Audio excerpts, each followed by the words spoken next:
Illinois greatly exceeded expectations last year, starting the season 7-1, rising up to number 14 in the country before finishing the year 1-4 with a bowl loss to Mississippi State. But regardless though, the Fighting Illini's 8-5 record, the Fighting Illini's 8 wins last year, was their best mark since 2007.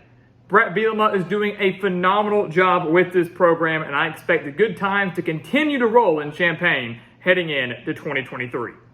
So welcome back to the Gridiron Expert, guys. We're so glad that you could join us today as we break down some Illinois Fighting Illini football. As always, please continue to like, comment, subscribe, share our videos, and check out everything down in the description below, including our expert picks over on our website, thegridironexpert.com. Some of the best college football and NFL spread picks in the entire country, beating out over 80% of the national handicappers each of the last 5 years. So if you want guaranteed winnings, if you want a guaranteed winning record, if you want money right back in your pocket, if you want direct access with me and our team here at the Gridiron Expert, this is the place for you. This is the place where you will win this college football season. Go sign up today for that full year-long subscription. Check out our Patreon account for exclusive college football content year-round, becoming a member of our Patreon Wall of Fame, and check out our mailing address. Send us some of your team's gear, whether it's Illinois or any other team. You can send that gear directly to that mailing address, and we will have it on display for every single Gridiron Expert video. So let's take a look at Illinois, guys. I really, really like this team, and last year, I missed the mark on them. I will be the first to admit, I thought they would improve and continuously improve a little bit under Brett Bielema, but I didn't see them being a legitimate Big Ten West contender, and probably ultimately should have won the Big Ten West. They just kind of laid a couple eggs at home, losing to Michigan State, losing to Purdue. They don't lose those games. They go on to more than likely win the Big Ten West and are playing for a Big Ten championship game. It just kind of fell apart over those final 5 games of the year. But regardless, Bielema doing a phenomenal job. The Fighting Illini had won 18 Big Ten games from 2011 to 2020. They've won 9 in the last 2 years. He's building something in Champaign, just like he did during his time at Wisconsin. Very good in the Big Ten. But take a look at what Illinois brings back. Offensively, they only bring back a couple of starters, right? 6 starters are back after averaging just 24.2 points per game. But they were balanced. 212 passing yards, 167 rushing yards. That's what you're going to get with the Brett Bielema offense, a guy who wants to line it up and just run the football. And that's what they did. But they lose their star running back in Chase Brown, who rushed over 1,600 yards last year. They also lose their star quarterback in Tommy DeVito. So it's really now up to more than likely Luke Altmaier, transferring in from Ole Miss. John Paddock from Ball State will challenge him, but Altmaier more than likely going to get that starting job. Reggie Love is in at running back. Their top 2 pass catchers return, led by Isaiah Williams, who had 715 yards last year. 3 starters are back on the offensive line, so the Fighting Illini won't be anything crazy special offensively, but I could see them improving a little bit on their numbers from last year. So it's going to be a matter of finding some consistency on the ground, on the run game, with the loss of Chase Brown. Defensively, phenomenal last year. The number 1 scoring defense in the country, allowing just 12.8 points per game, 274 yards per game. That's all they were giving up. But their defensive coordinator, Ryan Walters, is gone. Now the head coach at Purdue. 6 starters do come back, though, which is great, but they lose 3 of their top 4 tacklers. It's one of those things like, they were great, but this. They're good, but this. This is kind of what it's coming down to. 3 of their top 4 tacklers are gone. Sidney Brown, Devin Witherspoon, both gone in the secondary. They still have Jerzon Newton at defensive end, had 5.5 sacks last year, led the team. He was the 3rd leading tackler for the team last year, and a very strong linebacking corps. That front 7 going to be pretty solid for Illinois, and that's what they're going to have to hope to do, is continue to be very strong up front, bottling up the opponent's run games, being physical in the trenches, where the games are naturally won, and hoping that they can kind of improve on last year's win total. 8 games in the regular season. Let's see what Brett Bielema and his squad can do now in 2023. Take a look at their schedule. It's not terrible. It's not the worst thing in the world, but it's certainly not easy either. They open up the year against Toledo at home. I think that's a win. Toledo is a MAC favorite. They're one of the better teams in the conference. Certainly no slouch for Illinois if they're struggling to figure things out offensively, because the Rockets are going to have a pretty good offense. But I think Illinois' defense steps up in a big way. They beat Toledo. Then they go on the road to Kansas. I love this game. I love the game against the Jayhawks. A battle of the Jayhawks offense versus the Illinois defense. A battle of 2 teams that are coming off their most successful years since 2007. So it's really, really cool to see these 2 teams actually kind of succeeding on the gridiron now. So I'm really excited for this Week 2 matchup. But I'm going to give the edge to Kansas here. I really am. I like Kansas a lot this year. I'm not saying they're going to go win the Big 12 or win 8 or 9 games, but that offense is going to be one of the best in the conference and one of the best maybe in the country. 10 starters are back. Jalen Daniels is one of the better quarterbacks in the entire nation when he's healthy. This Kansas team, guys, averaged over 35 points per game last year. Kansas certainly owns the offensive edge. They got home field advantage. I think Lawrence will actually be rocking a little bit for this game. The 7 starters on Kansas defense plays a bit of a role, but their defense isn't great. So that's the thing here, right? If Illinois can figure out their offense, if Luke Altmaier really pans out at quarterback and he builds great chemistry with Isaiah Williams and his wide receivers, if the running game kind of picks up with Reggie Love or whoever it may be, this is going to be a very high-scoring back-and-forth game. But ultimately, I think Kansas' defense makes 1 or 2 big plays down the stretch, gives the Jayhawks a close win at home. The offense trumps the defense, and Illinois drops to 1-1. They come back home to take on Penn State. That's a loss, 1-2. Penn State, guys, they're the real deal. These two teams met a couple years ago in Happy Valley, and it was a kind of a signature win for Brett Bielema, beating a Penn State team that was in the running for the playoff that year, beating them 20-18 in 9 overtimes. An unbelievable game. But now Penn State is loaded again.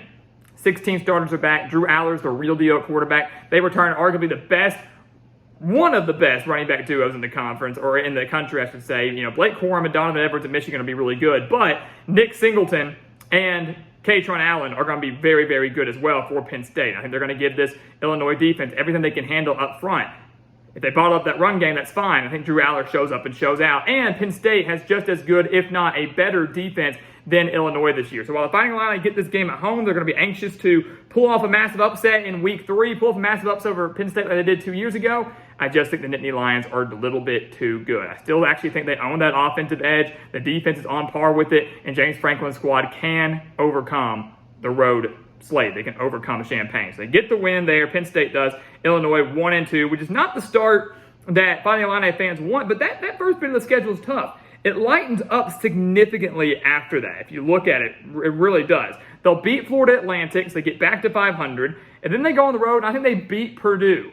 The Ryan Walters game, right? Ryan Walters, who was the defensive coordinator at Illinois the last 2 years, last year had that phenomenal defense like we just mentioned, is now the head coach for the Boilermakers. So he knows the program, he knows what he's going up against, but I think the master in Brett Bielema defeats the apprentice in Ryan Walters. I think Illinois, obviously defensively, is still extremely, extremely strong. Purdue loses a lot of talent from last year. You know, Aiden O'Connell's gone. The offense is kind of bare right now. Hudson Card comes in at quarterback from Texas, which is great, and I love the Graham Harrell addition at offensive coordinator, but I do wonder how well Purdue's going to be able to move the ball. And defensively, the Boilermakers weren't terrible last year, but they weren't great, and they have to bring in a lot of new transfers. How quickly can those transfers start to gel in West Lafayette? I'm going to say not that quick. So even though they have home field advantage here for Purdue, I think Illinois goes on the road, steals one from Ryan Walters. Would be an emotional game for both of them.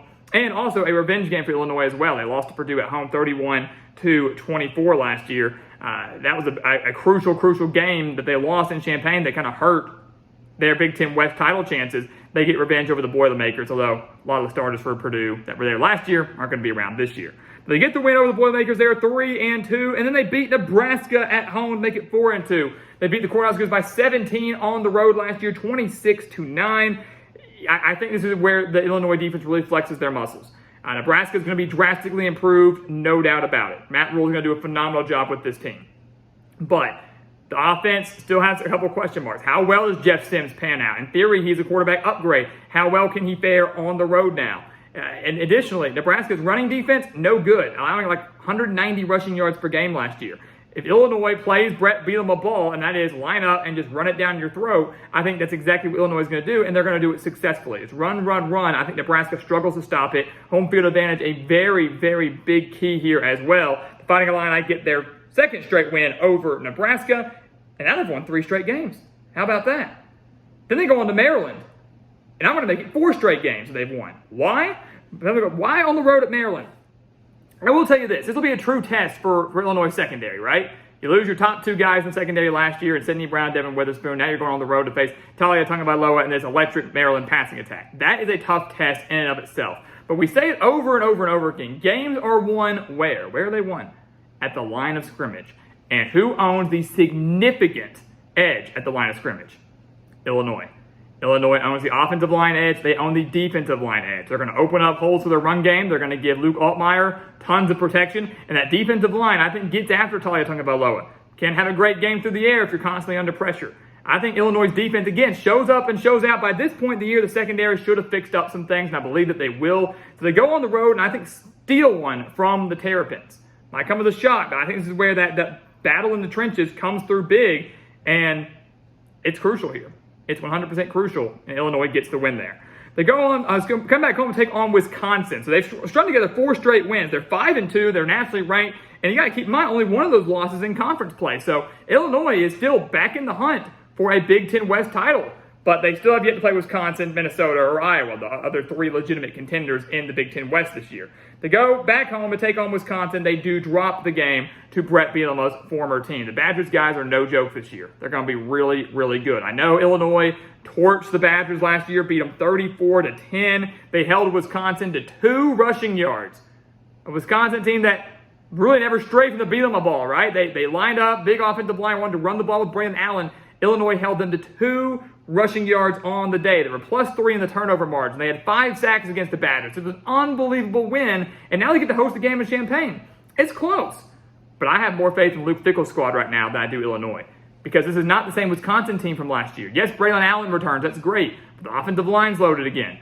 Tanner Mordecai's in from SMU. They're not just going to run the ball and that's it. They actually have an identity. They're going to be a little more balanced. Mordecai's going to be slinging it. That's something that we really haven't seen from Wisconsin. They're still going to have Allen run the ball extremely well. That's something we have seen, but a lot of people can't stop it. And the Wisconsin defense has 8 starters back, going to play a very physical style of ball, going to be just as good as they have been over these last few years.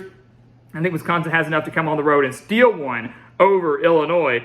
The Fighting Illini drop another crucial home game, dropped 2 crucial ones last year. They drop a crucial one to Wisconsin. Doesn't completely ruin their title hopes, but they needed it. They needed it, especially with as well as we think Wisconsin and Iowa will play this year, and as well they will be. They go on the road to Minnesota following their bye weeks. They get their late bye week, play 2 months of ball, but they finally get a week of rest, 8 straight games, and then go on the road to Minnesota.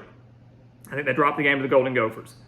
They beat Minnesota last year 26-14, but this Minnesota defense is too good, guys. They are good, good, good. Number 4 in the country in scoring defense. So a great defensive battle here, but now they've got home field advantage. Minnesota does. I have a lot of faith in Ethan Kaliak-Manis. I think he's going to play really good ball, a bit of a dual threat quarterback. They return or bring in Sean Tyler from Western Michigan, 2 1,000-yard seasons with the Broncos. I really, really like this Minnesota team, guys. I think if you're looking for a legitimate dark horse in the West, they could be it. I don't know how much of a dark horse you can really call them. They've been a perennial 8-9 win team under PJ Fleck. And I think Illinois drops this game to the Golden Gophers. Again, I'm still questioning the Illinois offense here and how well they can fare against some more of the elite defenses in the conference. Don't think they're able to get it done there. Come back home, crush Indiana, a revenge game if I've ever seen one. They fell to the Hoosiers last year, 23-20. It was one of those games that, you know, you look back and go, how did Illinois lose to Indiana? How did they do that? Well, some would say they lost because of the refs, right? Illinois clearly had a touchdown pass that was in bounds, should have counted. It was reviewed and determined that it was not a touchdown, and the Fighting Illini ultimately lost by 3. Indiana scoring the game-winning touchdown with 23 seconds left. Obviously, both teams in Illinois had plenty of other opportunities, but that probably should have been a win. They cruised past the Hoosiers, who may be the worst team in the Big Ten this year. They go back on the road to take on Iowa. I think they fall to the Hawkeyes. They beat Iowa last year 9-6. Another phenomenal defensive performance, 5 sacks against the Hawkeyes. But they have lost 7 straight games at Kinnick Stadium, one of the most difficult places to play in the country. Iowa's defense is going to be even better than they were last year, and finally should have a competent offense. They've got to average at least 25 points per game for Brian Ferentz to keep his job. I think that's enough pressure to get to that point. Caden McNamara is a huge addition at quarterback, transferring in from Michigan. So Iowa's finally going to have a competent offense to get things going. I'd actually give them the slight edge offensively over Illinois. Defensively, the edge. Home field, they have the edge. Iowa should get this win. And then Illinois destroys Northwestern in the season finale. They won 41-3 last year. The Wildcats dealing with a lot of issues right now. Pat Fitzgerald now gone because of the hazing scandal going on in Evanston. Illinois wins big to finish 7-5. Some would say that's a disappointment, but how can it be? If you're a Fighting Illini fan, you have suffered for so long. Again, we mentioned it, 18 Big Ten wins between 2011 and 2020. Bielema comes in, wins 9 in his first 2 years, wins 4 or 5 now in 2023. You're going to another bowl game, back-to-back bowl games, back-to-back winning seasons. 7-5 is a phenomenal record for Illinois. I don't think they're quite to the point to win the Big Ten West, especially with Wisconsin and Iowa and Minnesota and guys like that. But they will play a factor in who gets there. They will play a factor in the Big Ten, and they will be a tough out for every single team they play. We said it earlier. Bielema's building something. He's doing a phenomenal job, and we do expect the good times to continue to roll in Champaign.